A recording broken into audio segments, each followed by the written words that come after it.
Olá, boa noite a todos, bem-vindos à Casa da Esperança. Que nesse momento, onde estamos todos reunidos, possamos elevar o nosso pensamento a Deus, agradecer e solicitar que Jesus, em sua imensa misericórdia, possa acolher a cada um de nós nas nossas fragilidades. Que Jesus, em sua imensa misericórdia, possa fazer-nos entender a alegria e a oportunidade de estarmos nessa caminhada. Uma boa noite a todos.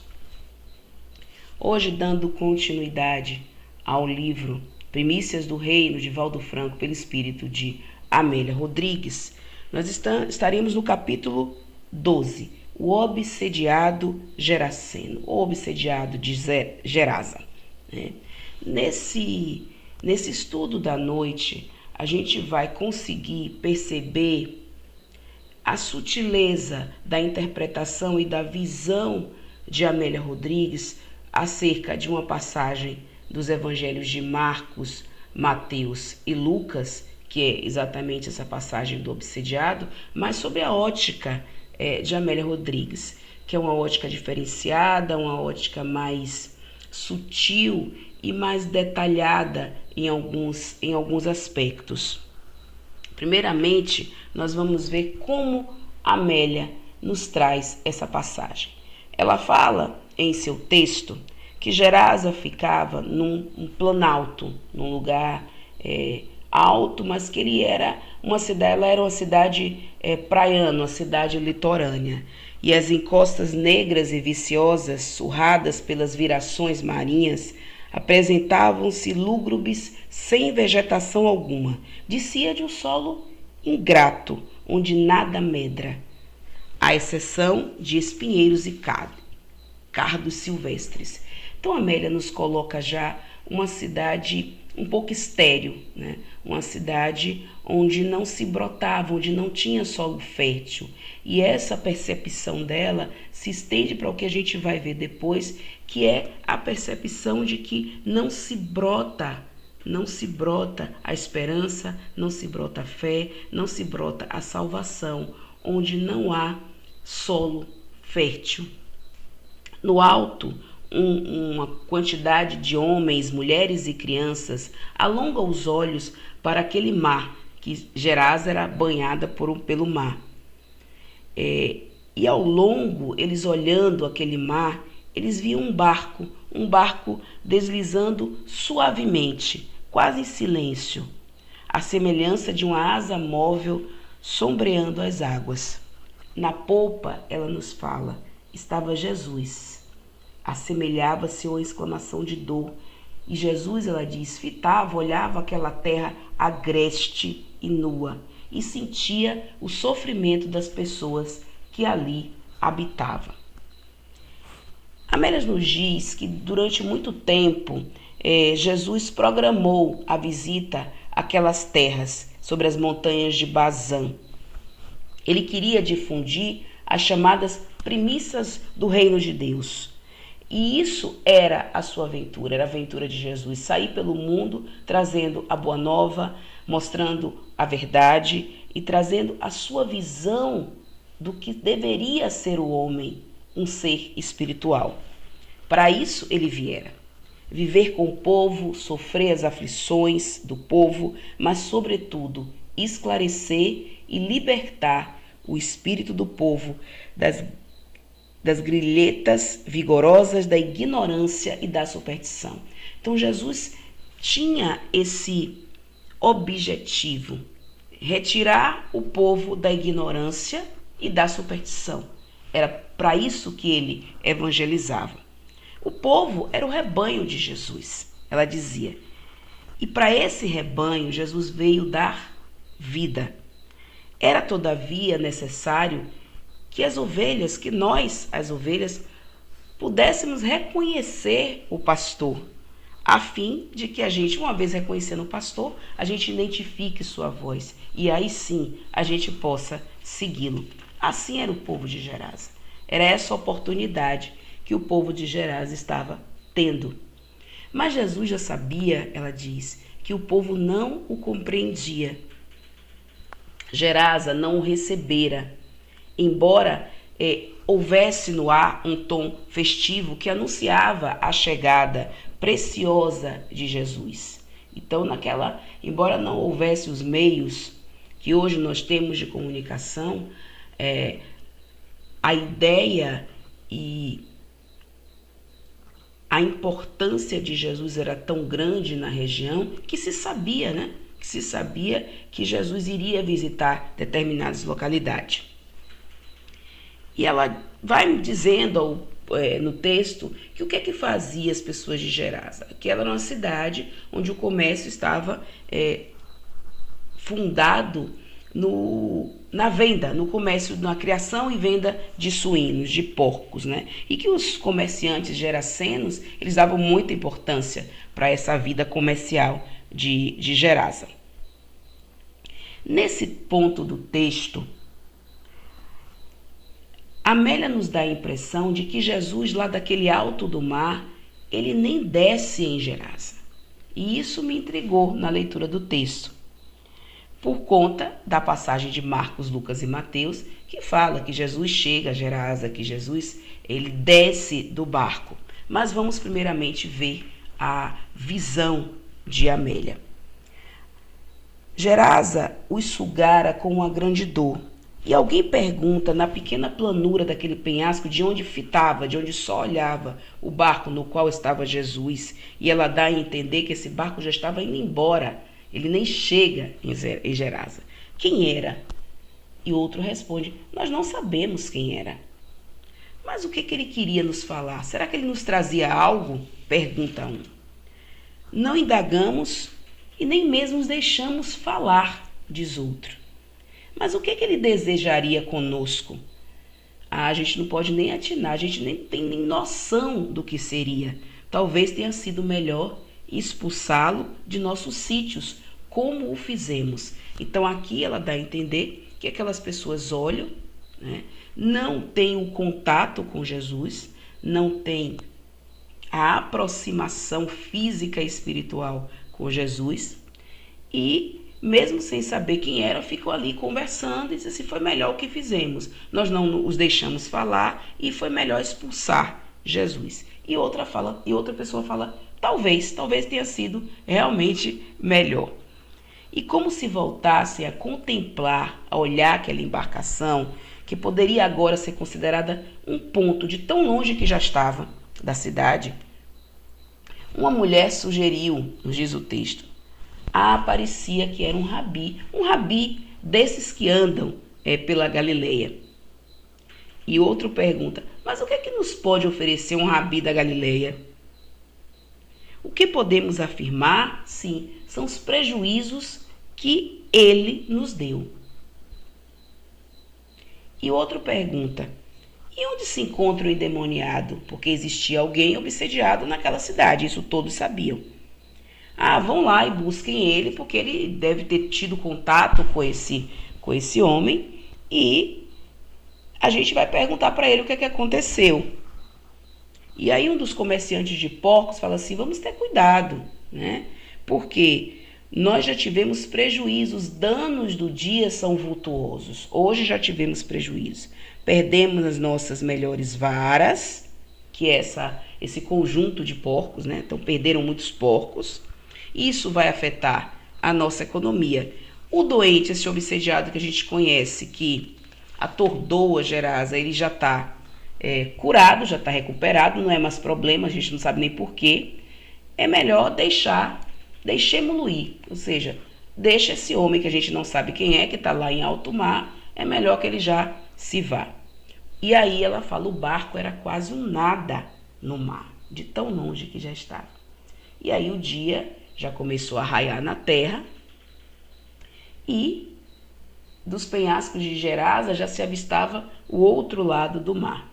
Os gerasanos voltam à cidade, que fica a 2 quilômetros dali, e voltam para a sua vida, né? E Jesus e os discípulos retornam a Cafarnaum, ela nos diz, e tudo fora muito simples, recordava Jesus. Então o texto tem esse ato, tem essa pausa, que fala agora de Jesus recordando o que aconteceu. E a gente vai começar a compreender o que realmente aconteceu. Jesus nos fala, diz Amélia no texto, que quando ele estava passando por Gerasa, ergueu-se num túmulo vazio um espírito tenebroso que vivia nas cavernas esburacadas, entre outeiros usados e criptas sepulcrais, ou seja, vivia entre os túmulos. E Jesus subitamente sentira a força das fúrias que dominava aquele ser. Podia formular a ideia das coisas terríveis que aquele espírito fizera para estar naquela condição de subjugação, a contar pelos hematomas que ele trazia pelo corpo, sangue na boca e um imenso cansaço que o possuía. Quanto aquele homem tivera descido para estar naquela condição.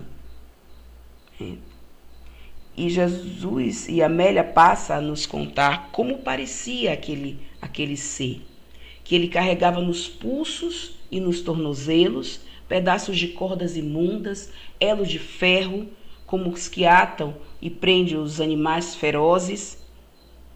Era um espírito que já tinha passado e tinha feito por muita torpeza, muito sofrimento, e não podia evitar as lágrimas, porque ele percebe Jesus. E ele vaga pelos bosques próximos, disputando com os animais restos de alimentos, é desvairado, raivoso, e dias intermináveis o perseguem, porque ele luta diuturnamente contra animais selvagens que o aniquilam. De repente, esse espírito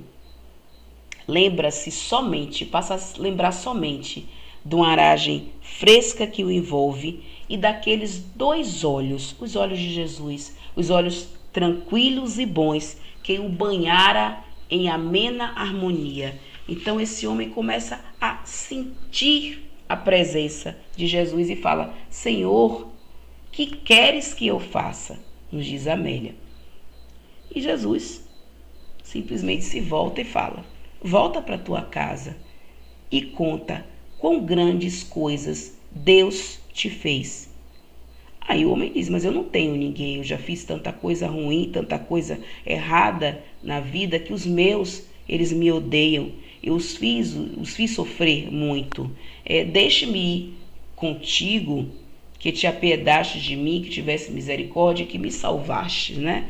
E Jesus fala: não, por enquanto não. Você precisa primeiro anunciar o que é que pode fazer o Filho do Homem, né? Para que todos saibam desse poder. E aí ela diz assim, que aquele homem cansado, acabado, estrupiado, amarrado, ele de repente ele salta e sai a correr numa imensa alegria, seguido de perto pelos proprietários de porcos que estavam por ali, né? Dos porcos que haviam despencado do abismo, e fala: isso sim, isso é liberdade. Então ele gritava e ele explodia em felicidade. Aquelas pessoas que presenciaram aquele ocorrido, elas ficavam com medo, sem crer no que havia acontecido. Porque aquele homem, aquele obsediado, ele era conhecido da região. As pessoas chamavam ele de legião, dado a quantidade de espíritos imundos que dominavam aquele ser. Então aquele homem, ele era temido, ele era detestado, porque ele era uma figura agressiva, uma figura que causava temor e que amedrontava, né, toda aquela cidade. E esse homem volta, nos diz Amélia, e conta a cidade, o que aconteceu com ele, assim como Jesus fala. Ele volta para a cidade e muitas pessoas recebem ele sem consideração nenhuma, sem respeito, querem expulsar ele dali, mas ele agora não é mais aquela figura maltrapilha, ele não é mais aquela figura degradante. Muito pelo contrário, ele traz a leveza e a felicidade de quem acessou uma espiritualidade poderosa. E nos dias que se seguem, ele fica na cidade anunciando o que aconteceu com ele. E os Gerassanos, para nossa surpresa, eles ficam revoltados. A palavra é essa que ela fala. Eles ficam revoltados por não terem fluído, né? Absorvido, aceitado, se deleitado com a presença e as dádivas de Jesus. Ou seja, eles não souberam identificar isso e se apropriar disso. E eles ficam com muita fúria, né? E aí eles explodem em raiva e diz para o ex-obsidiado, né? Ah, mas ele não te curou, então a gente também não quer você aqui. Vai atrás dele porque ele é importante para você. Ele vale mais para ti do que para nós, né? Deixe-nos e deixe-nos as nossas terras. Nós não queremos você aqui. Então, há um ódio popular, né? Um ódio coletivo, que traga toda aquela região que se encontra e fala, vai-te, gritam as vozes, vai se esquecer de nós. E aí ele é atingido, esse homem que agora experimenta de uma felicidade, e ele se vê ameaçado, porque aquelas pessoas começam a apedrejá-lo para que ele vá embora de Gerasa. Não querem aquela experiência viva, né, do milagre de Jesus ali. E então, esse homem, ele, não entendendo o que está acontecendo, ele se vira para aquela população e fala, maldita seja Gerasa, que expulsa os filhos e despreza os enviados. Expulsa os filhos, que ele é o filho de Gerasa, e desprezou Jesus, que foi, né, naquela época, o enviado para aquela cidade para falar das primícias do reino. E aí ela diz que aquela voz daquele homem, né, indignado, trovejou poderosa sobre a cidade, que Gerasa nunca mais esqueceu aqueles dias, e não esqueceu a visão daqueles dois homens, né, aos quais ela fechou as suas portas, Jesus e aquele irmão que era obsediado. Então a gente vai se apercebendo do que acontece naquela comunidade e em nossas comunidades, né? Quando não conseguimos identificar o milagre, não conseguimos identificar a boa nova, não conseguimos identificar as primícias que chegam até nós. E depois de caminhar por aquela Decápolo, por aquelas cidades ali circunvizinhas, esse homem, esse cidadão de Gerasa, que recebeu Jesus em seu coração, ele vai andar de um lado a outro das cidades circunvizinhas, ele vai perder-se na multidão, mas falando do que ocorreu com ele, ele vai acompanhar as pregações de Jesus, ele vai ser um seguidor do Cristo, né? Ele vai pelas estradas, pelos montes, pelas orlas, oferecendo as suas mãos, oferecendo as suas experiências, oferecendo o seu amor a todos aqueles aflitos eram aflitos como ele foi. Todos aqueles que necessitam de ajuda, ele está ali para ajudar, assim como ele foi ajudado. Nada mais o afastaria dos sofredores, dos seus irmãos de infortúnio. Procurava sempre dar a todas as pessoas que ele encontrasse pelo caminho e que estivesse em algum momento de dor, a fortuna da esperança que ele também recebeu. E ele vai seguir Jesus deslumbrado e reconhecido pelo que recebera. E ele passa a amar como for amado, trabalhando também pela extensão do reino de Deus que ele anunciava e que ele aprendeu com aquele que era a própria verdade. E assim, Amélia nos brinda com essa visão mais sutil de um texto que está lá em Mateus, em Marcos e em Lucas sobre o obsediado de Gerasa. Qual é a diferença entre o texto de Amélia e o texto evangélico, quando a gente vai ler nos evangelhos? É que para o texto dos evangelhos, Jesus ele desce em Gerasa, ele conversa com as pessoas, né? Ele também é expulso, então tem toda essa diferença. A gente vai entender que para Amélia a relação é muito mais sutil, Basta que essas pessoas não acessem o poder de Jesus para que Jesus não se faça presente entre elas, na visão delas, né? Somos nós que aceitamos ou não receber o magnetismo de Jesus em nossas vidas, nas mínimas coisas, né?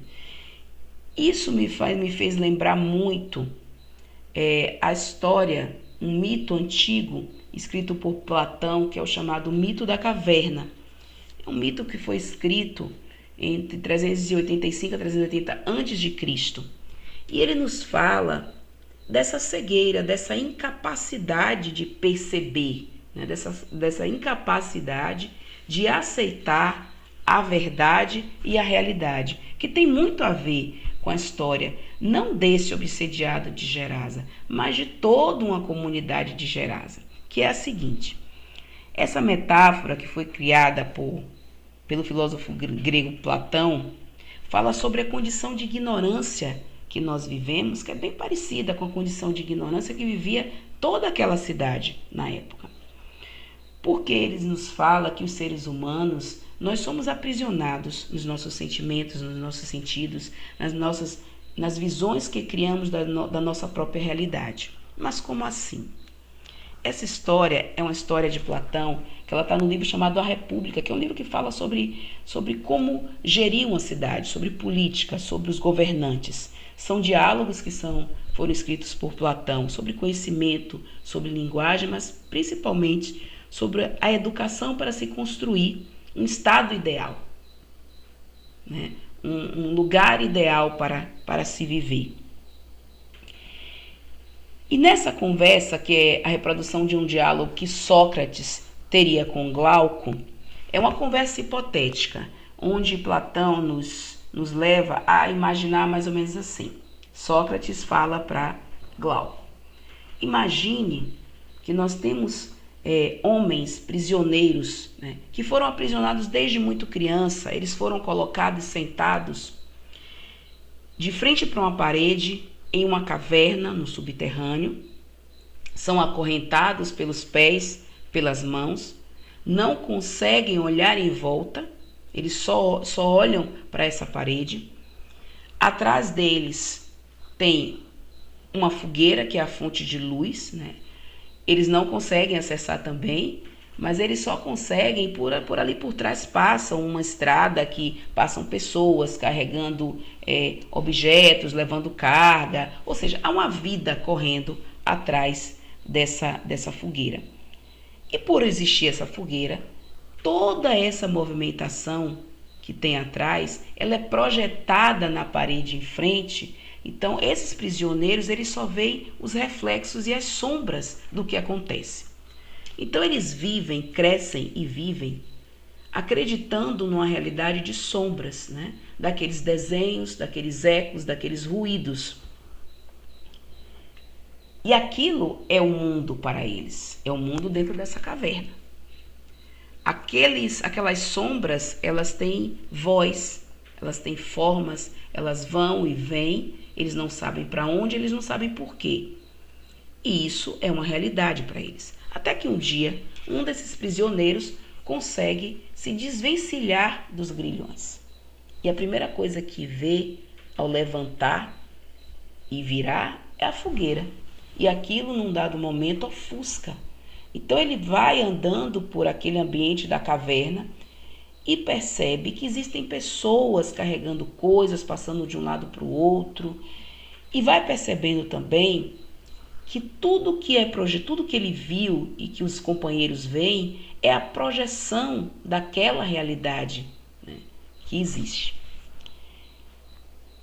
E ele continua, embora um tanto atordoado, ele consegue encontrar a saída da caverna. Uma vez saindo, ele é ofuscado pela luz solar.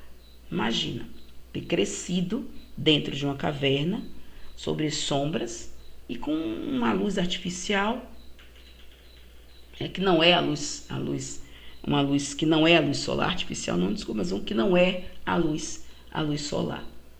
Num dado momento, ele fica atordoado, ele quer voltar para aquela comunidade, para aquele conforto que é a caverna, porque a luz fere. Mas ele pensa e ele percebendo o mundo e se acostumando com com a nova realidade, conhecendo essa realidade, Sócrates pergunta para Glauco: o que você acha que ele pode fazer? Ele pode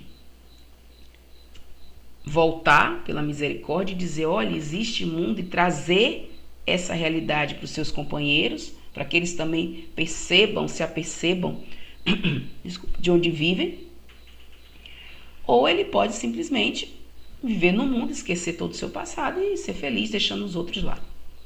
E claro que ele opta, né, pela misericórdia. Ele volta para aquela caverna, desamarra todas aquelas pessoas e fala: olha, existe um mundo lá fora. Isso que nós vemos é só uma projeção, isso não é a vida real. Isso não é a verdade. Existem esses ecos que nós ouvimos, não são das imagens, são das pessoas, são dos animais. Existe um mundo lá fora, existe luz solar, né? E as pessoas começam a ficar atordoadas com aquela verdade e começam a pensar o quê? Ele está louco. E essa loucura pode ser perigosa para nós. E aí Sócrates pergunta para Glauco: o que você acha que pode acontecer? E Glauco fala: ele corre perigo, né? Ele pode morrer. E no desfecho da história é o que acontece. Esse companheiro, esse irmão que consegue primeiramente ver a luz e que volta para falar aos outros que existe um mundo fora da caverna, ele é assassinado porque ele passa a ser um grande perigo para os demais, né? Dito isso, a gente começa a entender que todos os moradores de Gerasa eram moradores de uma caverna. Eles não conseguem acessar a luz quando a luz passa, quando tem contato com ela, ou pelo menos quando tem contato da existência dela, que é quando aquele ex-obsediado chega, esse homem curado, chega e fala: eu fui curado, eu vi o mestre, né? E ele está aqui. Quem são os prisioneiros lá da caverna? Os prisioneiros somos nós, todos nós aprisionados nas nossas convicções, às vezes equivocadas, nos nossos sentimentos, nos nossos pensamentos, nos nossos erros, né? Nos nossos erros. A caverna é o nosso corpo, é o nosso lugar, né? Esse corpo de sentido, esse corpo espiritual preso a alguns sentimentos que nos mantém estacionário na linha evolutiva. A caverna é o mundo que nós escolhemos viver, o mundo que nos cerca, tanto o mundo interior quanto os nossos micromundos, né? E macromundos que nos rodeiam. E o que a gente percebe que a caverna, no texto de Amélia e no texto evangélico, não é só aquele lugar que estava aquele obsediado, aquelas grutas ali perto do mar, os buracos, não só esses que são óbvios para a gente, mas são todos os lugares em que nos encontramos, dos quais não queremos sair por teimosia, não queremos sair por preguiça, né? Preguiça evolutiva, não sei se existe isso, essa preguiça, esse medo de entender, compreender e aceitar algumas coisas que são complexas de aceitar, porque envolve uma abnegação de algumas coisas e lugares dos quais a gente não quer sair. E essas sombras nas paredes, né? São essas distorções das imagens, os ecos são distorções do que nós ouvimos, né? Distorções sonoras, são as nossas opiniões erradas, são os nossos conhecimentos e desconhecimentos, são os preconceitos do senso comum, tudo aquilo que a gente julga como sendo verdadeiro e que não é, porque nós não estamos abertos para aceitar o outro como o outro é, principalmente quando a opção do outro nos fere, né, em nossos preconceitos. E Jesus nos dá a proposta de nos tirar das sombras, né? É basicamente isso. Existe luz. Eu sou o caminho, eu sou a verdade e eu sou a vida. Jesus está dizendo, eu sou a luz, eu guio todos vocês, né? A saída dessa caverna, quando uma pessoa consegue sair da caverna, é a busca desse conhecimento e a aceitação desse conhecimento e desse caminho, que não é um caminho fácil, mas é um caminho prazeroso, porque é o caminho de uma felicidade que vai ser construída ao longo da nossa jornada. Sair da caverna é o nosso propósito, né? Enquanto ser espiritual em eterno progresso, né? Essa é. E buscar essa luz solar, né? Essa luz que são os ensinamentos do Cristo, que ofusca a visão quando a gente não está realmente preparado, que causa um desconforto no começo, porque eu tenho que perdoar, mas eu não estou preparado, porque eu tenho que aceitar, mas eu não estou preparado, porque eu preciso me resignar, mas eu não estou, porque eu preciso obedecer e eu sou rebelde. Então são todas as nuances que torna a nossa jornada um tanto complexa, mas simples se a gente conseguir compreender as palavras do Cristo. Nesse texto é interessante falar um termo que se usa muito no Espiritismo, que é a obsessão. Em algum tempo atrás, falava-se muito de possessão. Kardec, no livro dos Médiuns, capítulo 23, os itens 241, 242, 240, 241 e 251, ele esclarece que essa subjugação que os espíritos, que nós passamos, é uma construção que paralisa a nossa vontade quando somos subjugados. Dizia-se outrora o nome possessão ao império exercido pelos espíritos malignos, quando a influência dele fazia com que nós não tivéssemos o controle das nossas faculdades. Possessão seria o sinônimo hoje de subjugação. Ele nos diz lá que isso é o melhor termo a ser utilizado. Porque possessão implicaria na crença de que há espíritos que nasceram e são votados para o mal o tempo inteiro, o que não é uma verdade, já que dentro da nossa concepção, o que há são seres mais ou menos imperfeitos. Não há possessos no sentido vulgar do termo, nos diz Kardec. Há obsediados, há subjugados e há aqueles que são fascinados. A subjugação corporal tira do obsediado a energia necessária para dominar o mau espírito.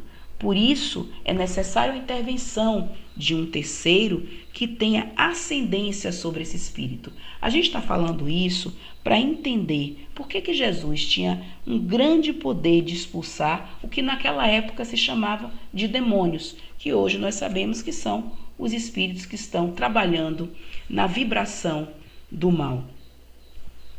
Então, dito isto, é muito interessante a gente perceber que o texto, embora fale em um obsediado de Gerasa, todas aquelas pessoas não estavam em condições de captar, de compreender e de sentir, que é o mais importante, a presença de Jesus e a disponibilidade de Jesus passando por aquela região. Isso nos faz lembrar uma outra passagem do evangélico, que é a mulher hemorroísa, que eu acho interessantíssimo para a gente só lembrar e fazer um link com esse texto, com essa capacidade de percepção, que é o seguinte: Jesus estava passando naquele lugar, levando as premissas do reino, como sempre, e uma multidão o acompanhava, a gente sabe disso, e de repente Jesus para e fala: alguém me tocou. Quem me tocou? E os discípulos falam: mestre, as pessoas estão aqui se amontoando para chegar perto, a gente não sabe, todo mundo está tocando, todo mundo está tocando todo mundo, né? E Jesus fala: não, alguém me tocou, porque saiu, ele fala mais ou menos assim, porque saiu força de mim. Algumas traduções, saiu virtude de mim, né? Saiu poder de mim. Essas 3 palavras são usadas. E o interessante nesse sentido é que aqui Jesus, como uma fonte genuína de verdade, de poder, ele não está voltado para curar A, B ou C. Ele nem olhou para aquela mulher, ele não sabia quem ela era. Mas ela pôde captar na fonte, ela pôde acessar esse poder só tocando na ponta do manto, porque ela estava pronta para receber aquele poder. Então, é mais ou menos isso, esse obsediado, que era aquele espírito que, quando a gente faz a leitura do Evangelho, era o que estaria, a nosso grosso modo, a nossa grossa visão limitada, seria um espírito mais necessitado da presença de Jesus. Seria um espírito que mais precisava, mas ao mesmo tempo o espírito mais trevoso naquela região toda de Gerasa. Mas ele foi o único a reconhecer a ascendência e o poder de Jesus. E por isso ele acessou o poder de Jesus. E por isso, pela misericórdia do Mestre, ele foi curado. Todas aquelas outras pessoas recusaram o acesso a Jesus, nem sentiram Jesus acessando Gerasa. Então, que todos nós possamos ter a graça de perceber a presença de Jesus em nossas vidas, a passagem de Jesus em nossas vidas, em todos os pequenos e grandes momentos, né? Todas as pessoas que cruzam o nosso caminho, todas as oportunidades de trabalho que nós tenhamos. É isso. Que Jesus possa acessar os nossos corações, sempre. Muita paz, que nós possamos nos abraçar, acessar esse abraço nessa noite, nos deixarmos ser abraçados por esse amor imenso que a humanidade, neste momento de luz, neste momento de concentração na oração e na fé, faz. Uma boa noite a todos. Quanta luz neste ambiente, descendo sobre nós, vibrando em nossa mente. Quanta luz, quando assim em prece minha alma cresce aos olhos de Jesus. Quanta luz, quando em oração a voz do Mestre fala aos nossos corações. Quanta luz descendo sobre nós.